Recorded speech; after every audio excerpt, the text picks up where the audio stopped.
ನಮ್ಗೆ ಹಿಂದಿ ಬೇಕಾಗಿಲ್ಲ.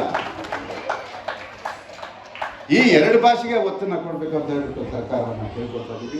ಇನ್ಯಾವುದಾದ್ರು ಪ್ರಶ್ನೆ ಇದೆ?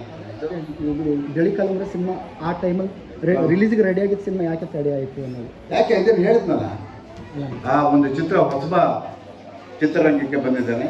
ಆ ಚಿತ್ರ ಚೆನ್ನಾಗಿ ಹೋಗಬೇಕು. ಎಸ್ ನಾರಾಯಣ ಅವರು ಡೈರೆಕ್ಟ್ರು, ನಮ್ಮವರು.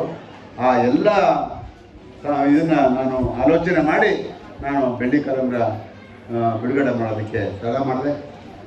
ತಡ ಮಾಡಿದ್ರೂ ಕೂಡ ಅಷ್ಟೇ ಯಶಸ್ವಿಯಾಗಿ ಆ ಒಂದು ಚಿತ್ರ ಇಡೀ ಕರ್ನಾಟಕದಲ್ಲಿ ಮನೆ ಮಾತಾಯಿತು. ಇವತ್ತು ನವೆಂಬರ್ 1ನೇ ತಾರೀಕು ಬಂದರೆ ನೀವು ಎಲ್ಲೆಲ್ಲೂ ಕೇಳ್ಬೋದು, ಕೇಳಿಸಿದೆ ಕಲ್ಲು ಕಲ್ಲಿನಲ್ಲಿ ಕನ್ನಡ ನುಡಿ ಅಂತ ಹೇಳಿ ನಮ್ಮ ದೊಡ್ಡರಂಗೆ ಅವರು ಬರೆದಂಥ ಒಂದು ಸಾಹಿತ್ಯ. ಹಂಸಲೇಖ ಅವರು ಅದಕ್ಕೆ ಸಂಗೀತ ನಿರ್ದೇಶಕರು. ಇವತ್ತು ಹೇಳ್ತಾರೆ, ಇವತ್ತೇನೋ ಇನ್ನೊಂದು ಮಾತು ಹೇಳಿ, ಈ ಸಭೆಗೆ ನಾನು ಬಂದಾಗ